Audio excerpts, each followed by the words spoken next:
Welcome back to another Doberlander adventure. Today we'll take you to the ghost town of Virginia City, Montana. In May of 1863, Bill Fairweather and Henry Edgar discovered gold near Alder Creek. They discovered the largest surface field of gold in Alder Gulch. They tried to keep their discovery here a secret, but the word got out, and within 3 weeks, the town of Virginia City was full of prospectors. Some built log cabins, some which are still standing today. Others built makeshift brush shelters, and some just pitched tents. By 1864, there was more than 10,000 people here. Virginia City had the first public school, telegraph, and the first newspaper called the Montana Post.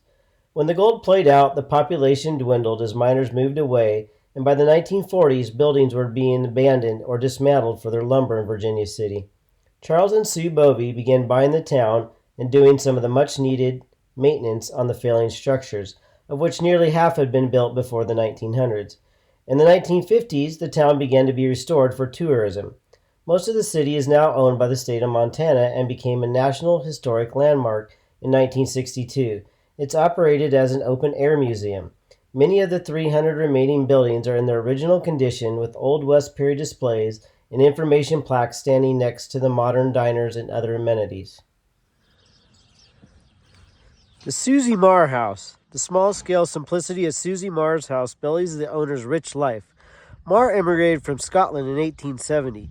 In Virginia City, she managed household affairs for banker William Morris, his wife, and their 6 children. In turn, Morris took care of Susie and gave her this house, which she shared with her brother, William Marr, a widower. The Marrs were Masons, an organization that formed a caring social circle and set Susie, a maid, and William, a store clerk, on an equal plane with more affluent community members. William, who ran unsuccessfully for sheriff, served stints as Virginia City's postmaster and county clerk. Susie frequently visited her Masonic sisters of the Eastern Star outside Virginia City and rubbed elbows with Montana's elite as a Virginia City delegate to the 1893 Chicago World's Fair. In 1910, when Susie was 65, brother William died, and Susie's employers, the Morrises, moved to Bozeman.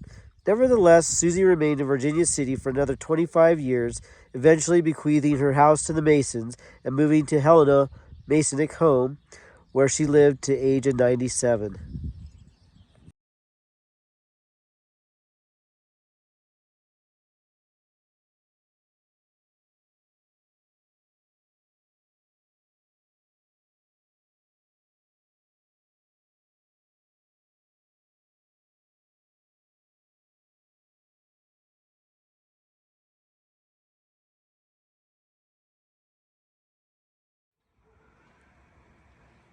E.L. Smith's store.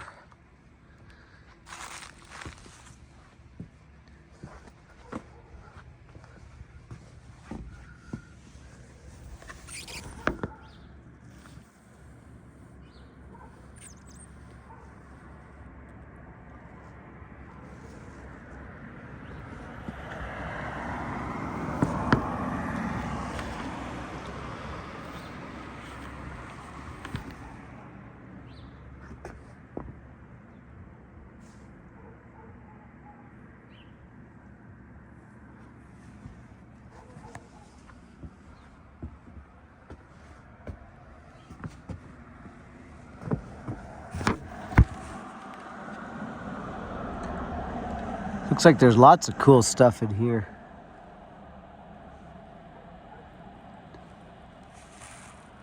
I don't know if this is just on display to the public through these doors, or if it's ever open for the public to come in or not.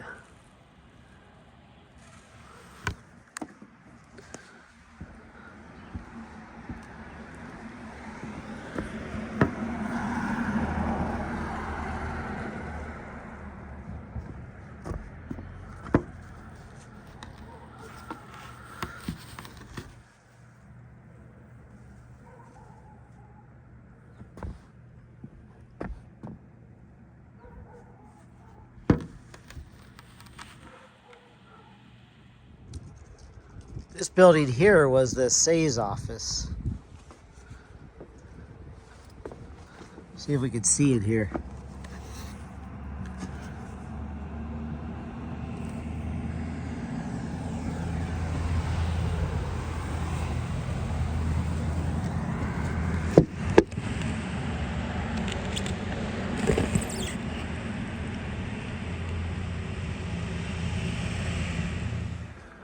S.R. Buford and Company.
Boots and O shoes.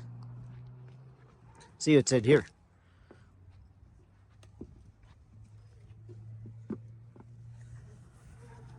Looks like a guy repairing some shoes.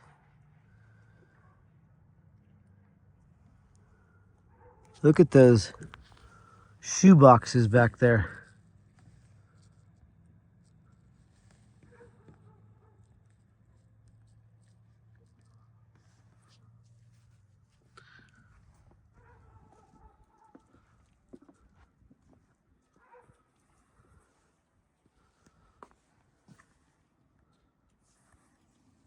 Picture gallery. Looks like this was the barber shop.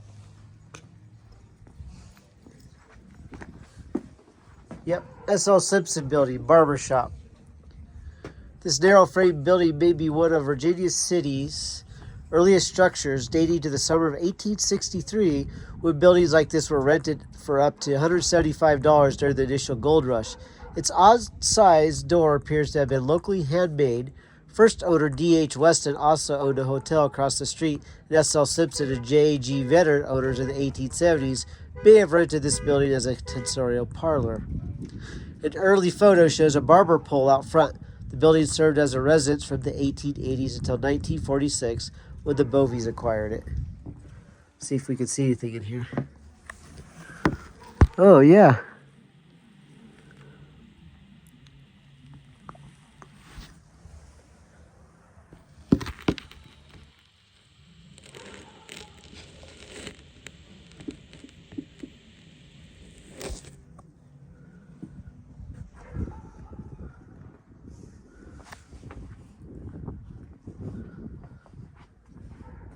This was the Virginia Trading Company.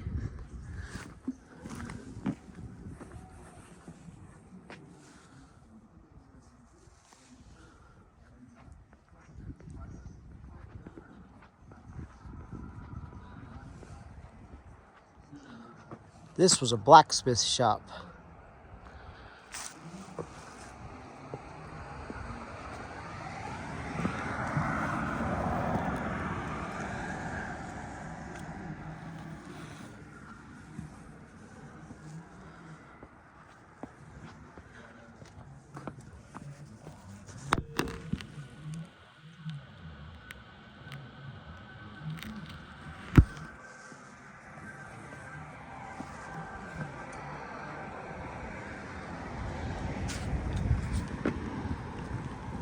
Maybe this was part of the blacksmith shop as well. Right here. This one was the Saubier blacksmith shop.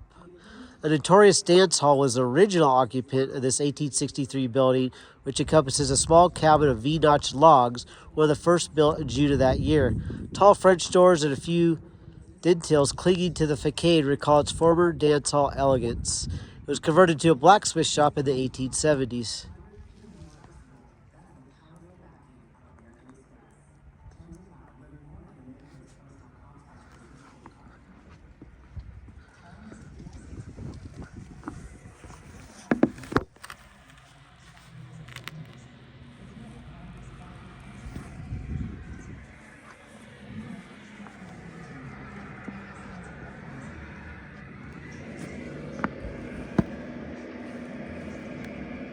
Bale of Hay Saloon.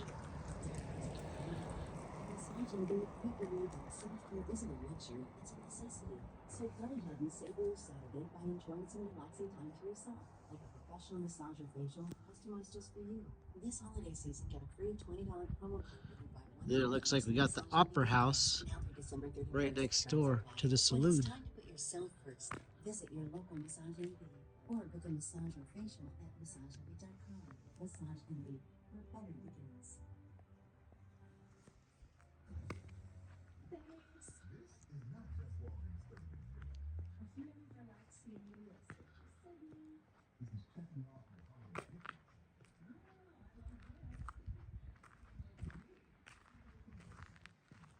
Then down there you got the Virginia Coffee Depot. That's where my wife will want to be, right there. Over here on the other side of the street, at the start of town, you got the Virginia City Artisans Gallery.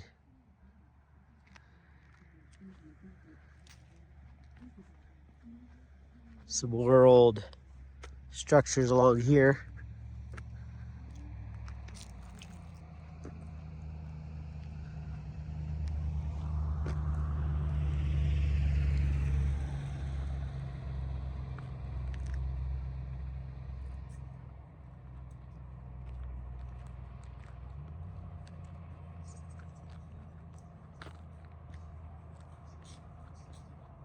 This is basically town right here.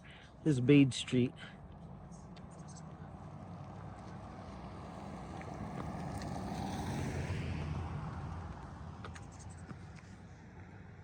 Let's just say over here.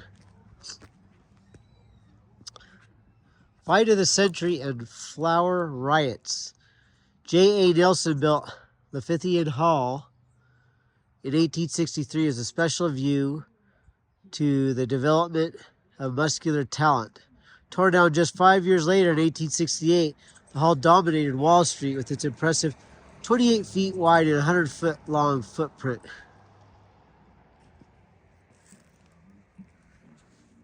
Which is Main Street here is Wallace Street.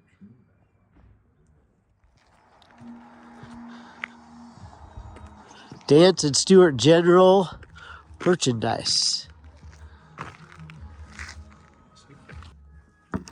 Oh, look at those old newspapers.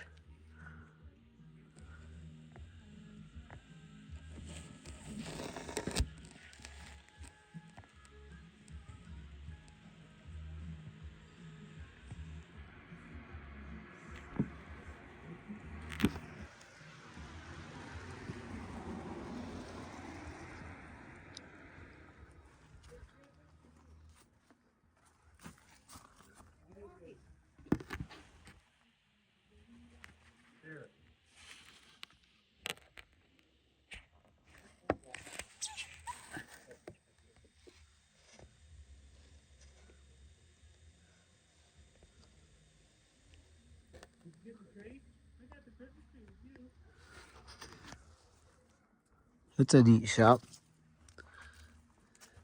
Looks like a lot of these places just have stuff displayed, but you can't really go into them. They're just got stuff on display for you to see.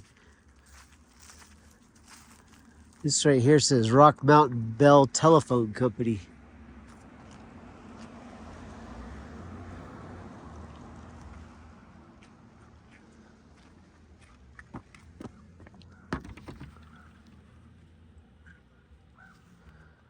Here's the operator.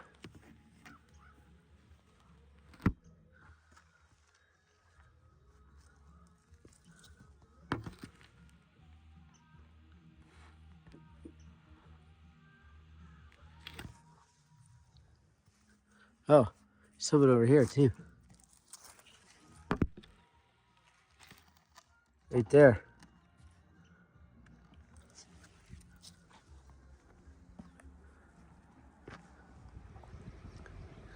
This is the Smith McGovern barn.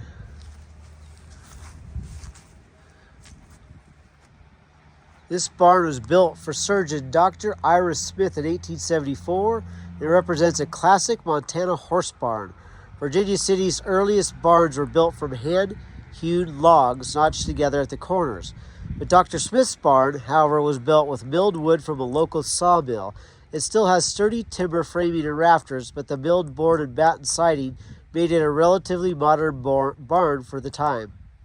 Although Dr. Smith had an office on Wallace Street, his horse and carriage were vital to making house calls to patients in the county. In August 1884, Dr. Smith went to visit a patient, but his carriage overturned en route, killing him instantly.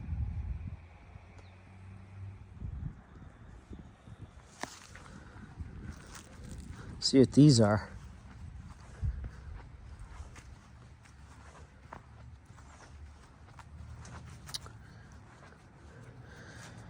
Driggs Outbuilding Cabbage Patch.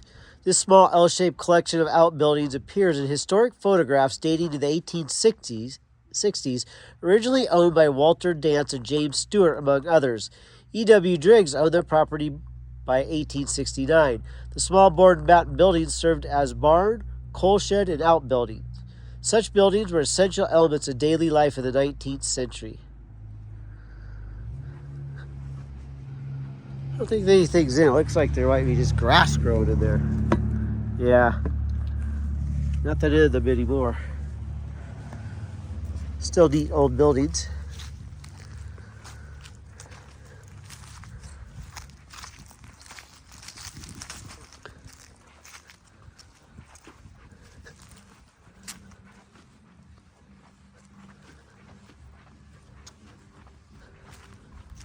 Some picnic benches.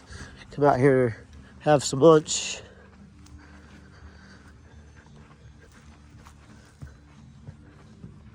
It's this one here.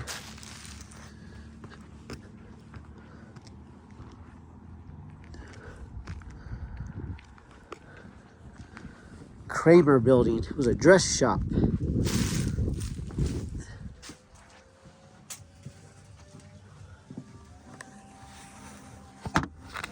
Sorry about that.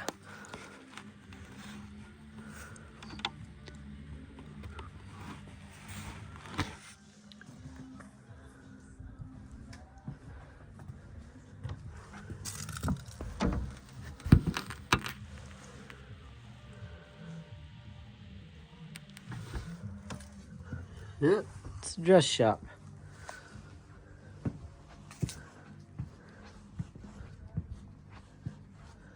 This was the G. Goldberg store here. Dry goods.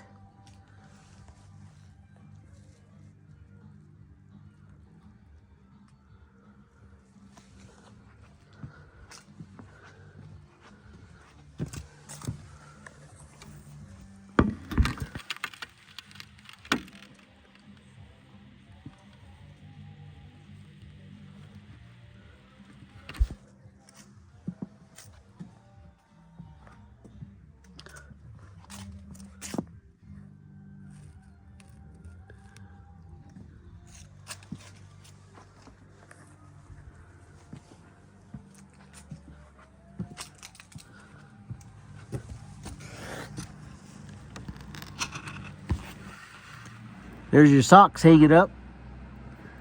And a creepy mannequin head back in there.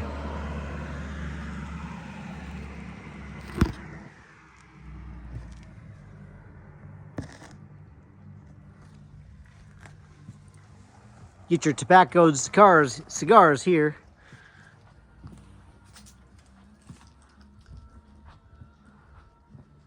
This one was a jewelry store.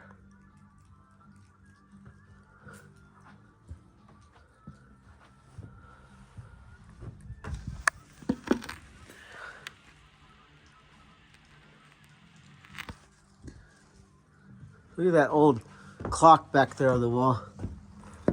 Those are cool.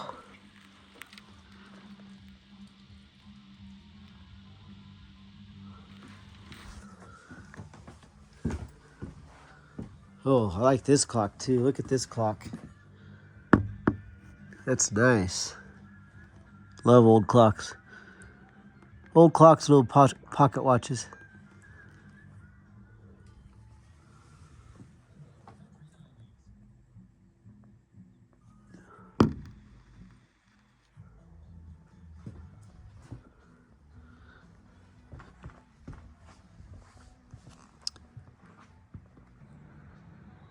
Toy store.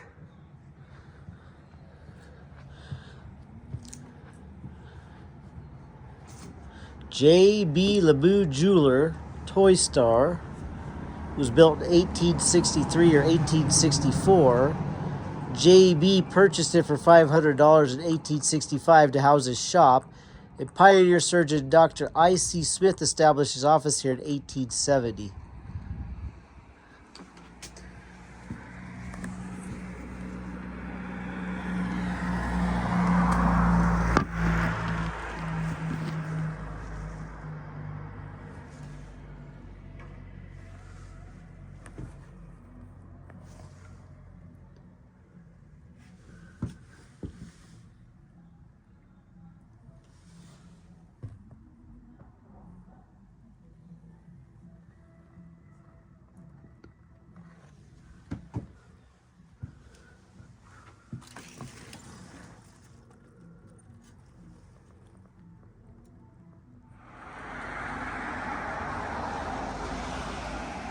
This was the city bakery, but now it's Nacho Mama's Burritos and more.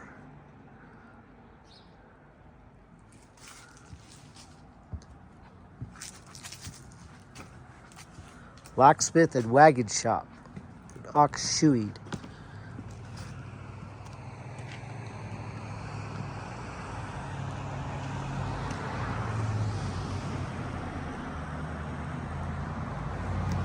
Vigilante headquarters. Oh, this was the headquarters for the vigilantes.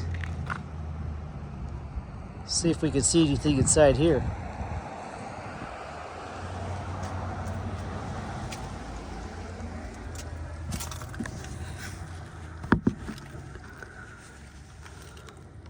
Not much, huh? Not much to see.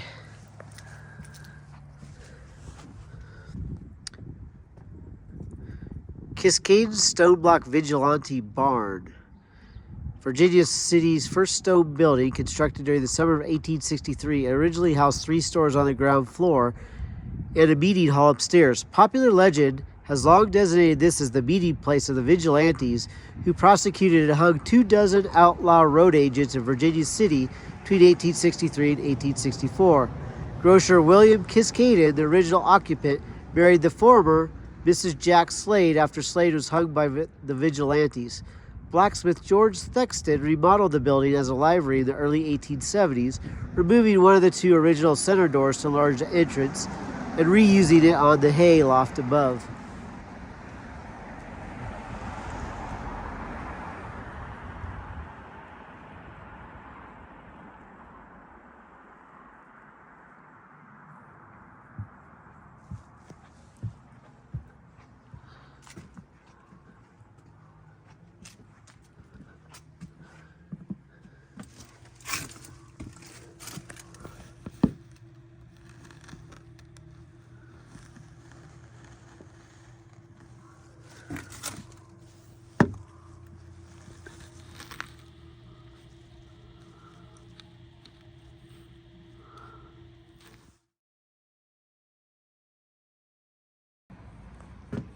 Fairweather Inn, the oldest part of the Fairweather Inn.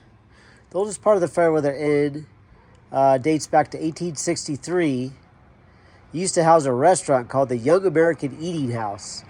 A butcher shop followed from 1866 to the 1880s, and then in the 1880s the building was a hotel saloon. It became the Anaconda Hotel and Saloon in the 1890s under proprietor Frank McKean, and he renamed it the Fairweather Inn after the discovery of gold in Alder Gulch.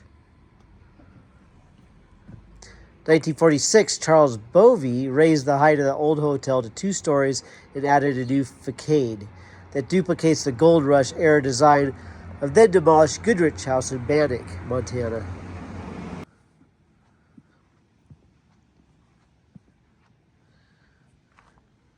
Oh, this looks like a church.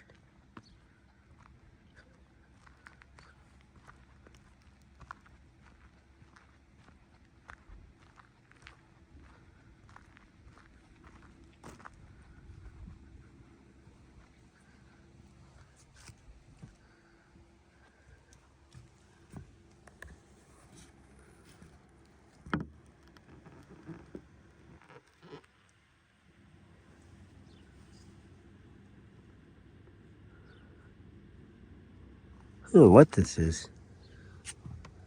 See if we can see some other stuff down here.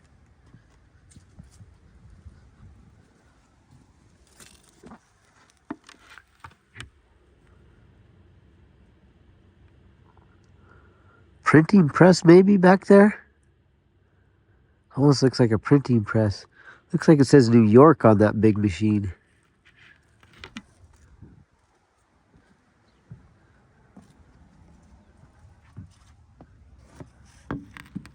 Oh yeah, the River Press. So this was an old newspaper printing place.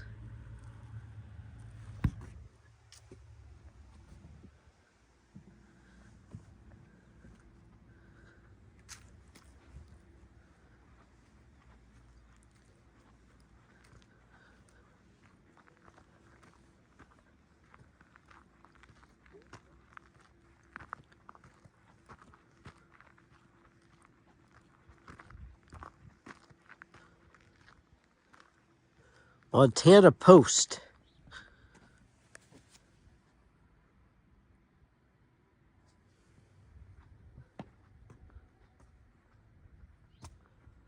See what's in here.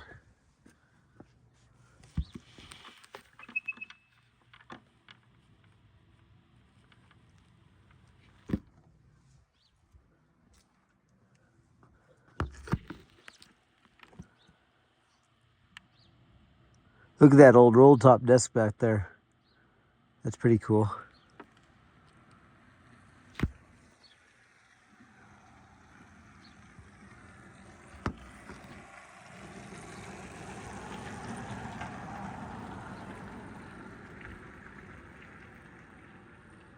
Some old books back there.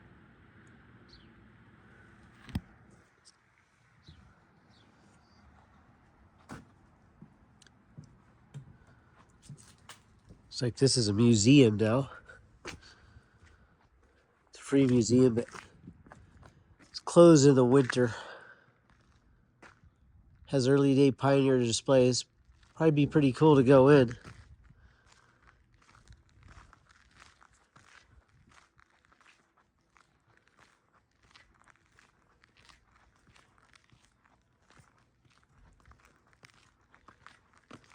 Jewelry store. Sells Montana gold jewelry, looks like. Cousin's Candy Shop.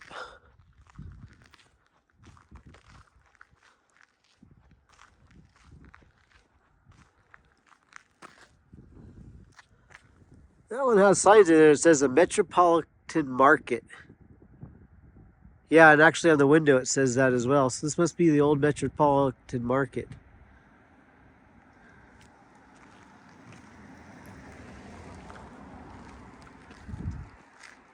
This was originally an old clothing store, it looks like, but now it's a candy shop.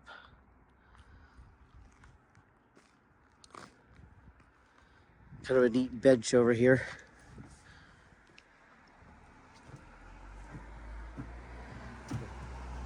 Hard to see it with the sun shining on it.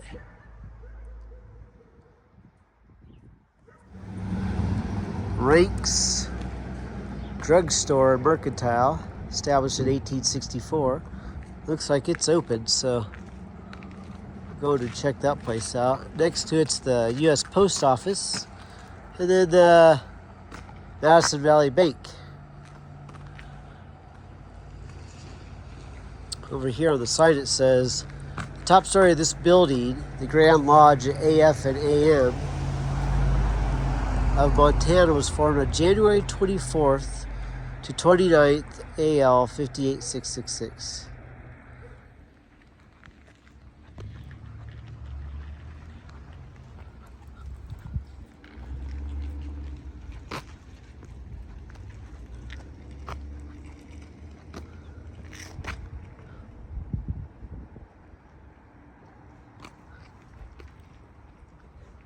Hangman's Building.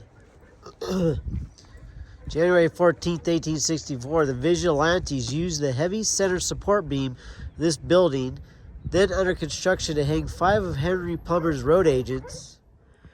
These two old houses here, they restored them to preserve them.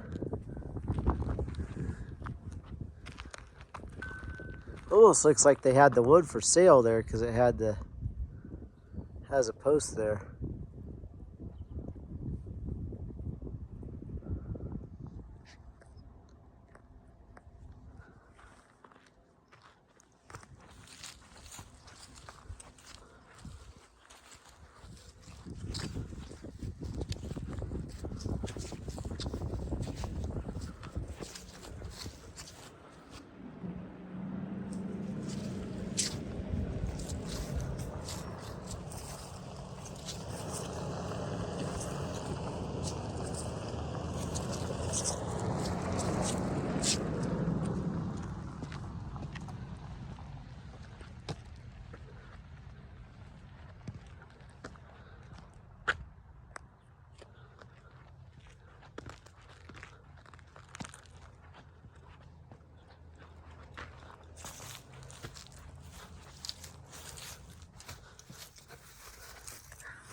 The old train depot.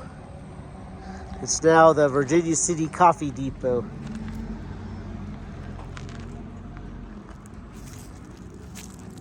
Green Front Boarding House, what this was. It looks like right by the train depot. Sun's hitting the camera kind of weird. Trying to get it in there.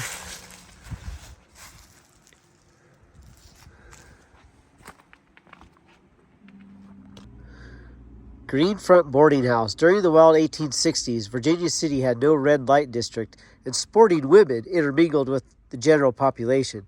By the 1870s, there were few customers to support such activities, and the women moved on. After dredging crews began to work Alder Gulch in the 1890s, prostitutes returned to town. Women worked out of the 3 houses labeled female boarding on historic maps. 2 were on Idaho Street. The third was here at the Green Front, where Maddie, Dutch Matt Lee, was Madame in the later 1890s. Maddie was a mistress of Fairweather Inn owner Frank McKean, who purchased the 2 adjoining log cabins for her and set her up in business. On the fringe of Virginia City's Chinatown, this building faced the Chinese temple, which stood between the 2 trees across the street. Prostitutes across the West and here in Virginia City relied upon Chinese businesses for inexpensive meals, herbal remedies, and opium.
Thanks for joining us on another Doberlander adventure, and we'll see you out on the next adventure.